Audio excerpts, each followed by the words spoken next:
کرم اللہ وجہہ الکریم فرماتے ہیں اللہ نے ہر ایک کے ساتھ نفس بھی دیا، عقل بھی دیا۔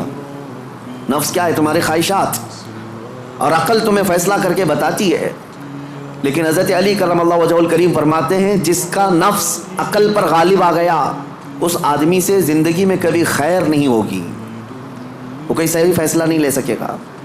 جس کا نفس اس کی عقل پر غالب آ گیا، اور جس نے اپنے نفس کو ہرا دیا، شکست دیا، تو اس کی عقل اتنی پاورفل ہوتی ہے کہ وہ ہزاروں کو زیر و زبر کر سکتا ہے اور دنیا کے بڑے فیصلے لے سکتا ہے۔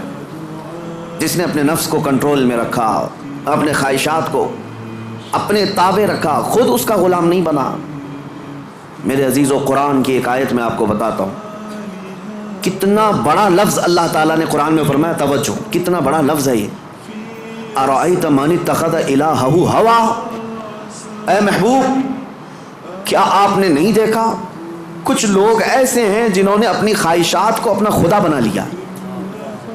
معبود، الہ کا مطلب ہے معبود، جس کی عبادت کی جائے اس کو کیا کہتے ہیں؟ معبود۔ اور قرآن کہتا ہے کچھ لوگ ایسے ہیں جنہوں نے اپنے نفس کو، اپنی خواہشات کو اپنا معبود بنا لیا۔ یہ قرآن کی آیت ہے، 2 جگہ آئی ہے۔ اب اتنا بڑا لفظ نفس کے لیے اللہ فرما رہا ہے کہ کئی لوگوں نے اس کو بت بنا لیا، اپنا معبود بنا لیا۔ کیوں؟ اس لیے کہ یہ وہی کرتے ہیں جو ان کا نفس چاہتا ہے، تو گویا کہ اس کی عبادت کر رہے ہیں، خواہشات کی پیروی کر رہے ہیں۔ نفس صبح اٹھا، گناہ کی طرف کھینچا، آپ چل پڑے، گویا کہ اس کی عبادت میں لگے ہوئے ہیں۔ کبھی تو اسے شکست دو، کبھی تو اسے ہراؤ۔ رات کے وقت گناہوں کے اڈوں پر جانے کی جیسی خواہش ہوتی ہے، کیا اپنے آپ کو مارتے ہو؟ میں تمہیں بتاؤں، خواہشات تو بہت دور کی بات ہے، گناہوں کی خواہشات بہت دور کی بات ہے۔ سیدنا ابو بکر شبلی رحمۃ اللہ تعالیٰ علیہ سلسلہ قادریہ کے بڑے مشہور بزرگ ہیں، جن کے نام سے ہم شجرے میں پڑھتے ہیں، بہر شبلی شیر حق دنیا کے کتوں سے بچا۔ وہ حضرت ابو بکر شبلی جب رات کے وقت عبادت کے لیے آتے تھے تو اپنی آنکھوں میں نمک کا سرما لگاتے تھے۔ کیوں؟ صرف اس لیے کہ نیند اگر آئی تو گویا کہ میں اپنی خواہش کا غلام ہو گیا، اپنے رب کا نہیں۔ عبادت اس کی ہو رہی ہے اور میں خواہش کے پیچھے چل رہا ہوں۔ حالانکہ نیند جو ہے یہ فطری چیز ہے، کسی کو کہیں پہ بھی آ جاتی ہے۔ اولیاء کاملین تو اس سے بھی اپنے آپ کو بچاتے تھے کہ وہ آنکھوں میں نمک پھیر لیتے تھے جس سے آنکھوں میں خون نکل آتا تھا۔ لوگ کہتے بھی تھے تو کہتے کہ اگر اللہ کی عبادت کے دوران اونگ آتی ہے، جھپکی آتی ہے، تو ان آنکھوں کی سزا یہی ہے کہ انہیں نمک لگا دیا جائے۔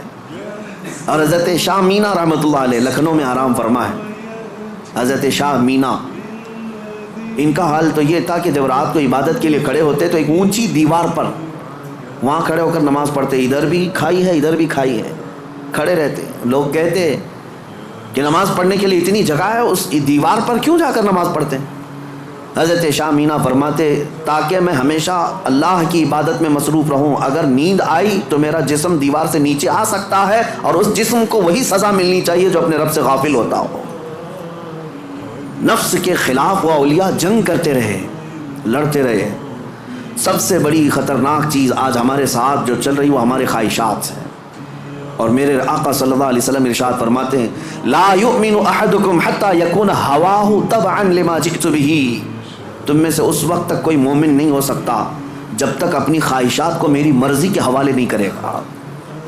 تم ویسا جب تک نہیں کرو گے جیسا رسول اللہ چاہیں تب تک تم مومن نہیں ہو۔ تم وہ کرتے ہو جیسا تم چاہتے ہو، تمہاری مرضی، تمہاری خوشی، تمہیں جو اچھا لگا وہ کرنے لگے۔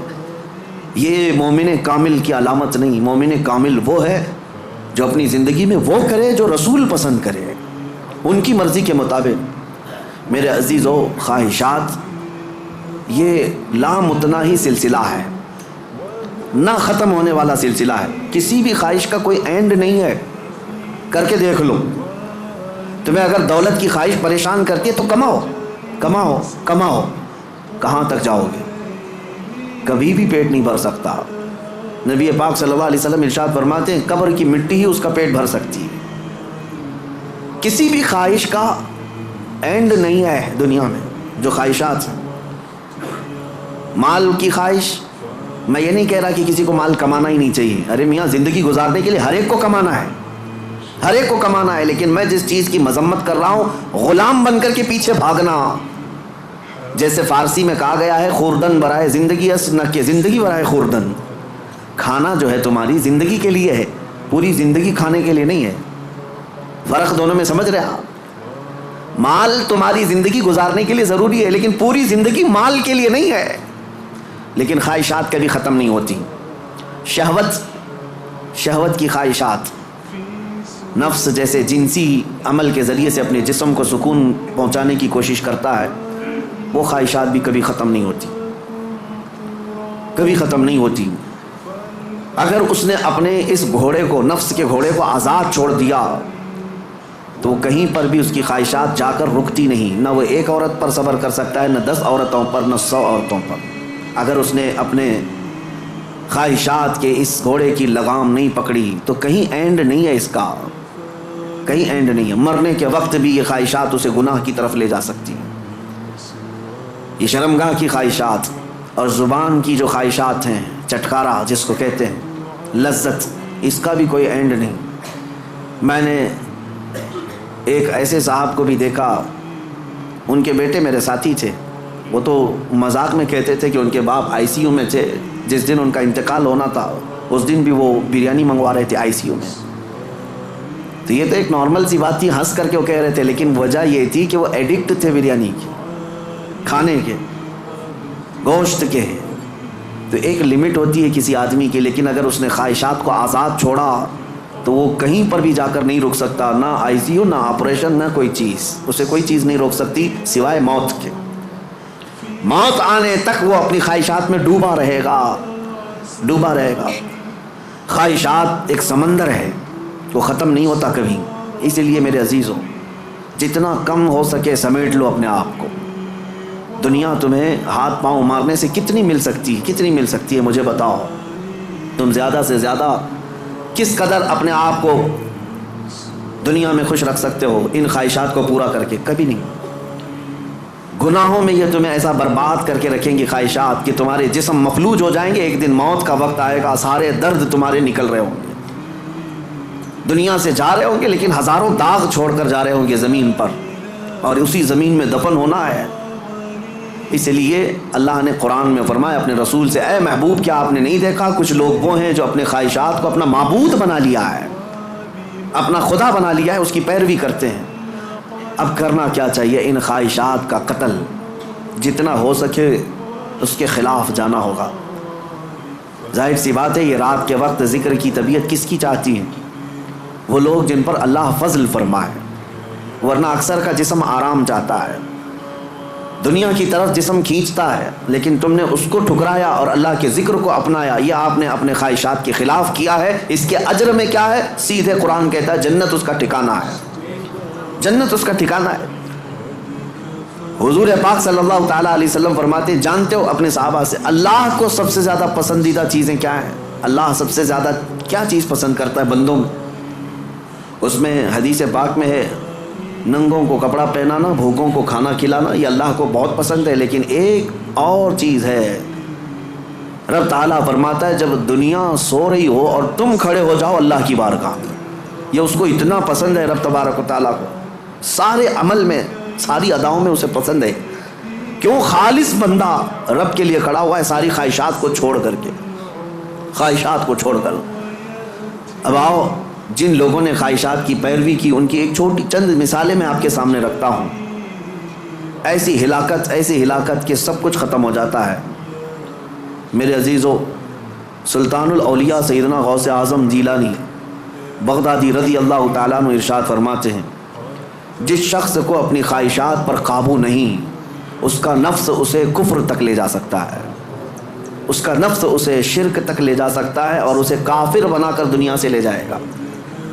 ایسے حالات بھی ہم نے دیکھے، خواہشات نے انسان کو کافر بھی بنا دیا. کبھی مال کی خواہش، کبھی عورت کی خواہش، کبھی کسی اور چیز کی خواہش. اللہ اکبر، وہ صحابہ کیسے تھے جنہوں نے اپنی ساری خواہشات کو میرے مصطفیٰ کی مرضی پر قربان کر دیا تھا. ہر چیز کو قربان کیا تھا، ہر چیز کو قربان کیا. آؤ میں تمہیں وہ بات بتا دوں جو سیدنا ابراہیم علیہ الصلوۃ والتسلیم کے متعلق قرآن میں آیا ہے. وَإِذْ قَالَ إِبْرَاهِيمُ رَبِّ أَرِنِي كَيْفَ تُحْيِي الْمَوْتَى قَالَ أَوَلَمْ تُؤْمِنْ قَالَ بَلَى وَلَكِنْ لِيَطْمَئِنَّ قَلْبِي قَالَ فَخُذْ أَرْبَعَةً مِنَ الطَّيْرِ فَاصْرُهُنَّ إِلَيْكَ ثُمَّ اجْعَلْ عَلَى كُلِّ جَبَلٍ مِّنْهُنَّ جُزْءًا ثُمَّ ادْعُهُنَّ يَأْتِينَكَ سَعْيًا۔ قرآن کہتا ہے ابراہیم علیہ السلام نے ایک بار اللہ کی بارگاہ میں ذکر کیا کہ مولا تو مرے ہوئے لوگوں کو دوبارہ کیسے زندہ کرتا ہے؟ اللہ نے پوچھا کیا ابراہیم تمہیں اس بات پر یقین نہیں ہے؟ عرض کیا مولا یقین ہے لیکن آنکھوں سے دیکھنا چاہتا ہوں، تو مردے زندہ کیسے کرتا ہے؟ رب تعالیٰ نے فرمایا 4 پرندے لے لو، ان کو ذبح کرو، ان کا گوشت پورا قیمہ بنا کر مکس کر لو، اور 4 پہاڑوں پر تھوڑا تھوڑا سب کا گوشت رکھ کر کے آؤ، اور پھر ان پرندوں کے نام لے کر پکارو، وہ اڑتے ہوئے آئیں گے۔ حضرت ابراہیم علیہ السلام نے 4 پرندے لیے، ایک کوا، ایک مرغا، ایک کبوتر اور ایک مور۔ ان 4 پرندوں کا ذکر ہے، کوا، کبوتر، مرغا، مور۔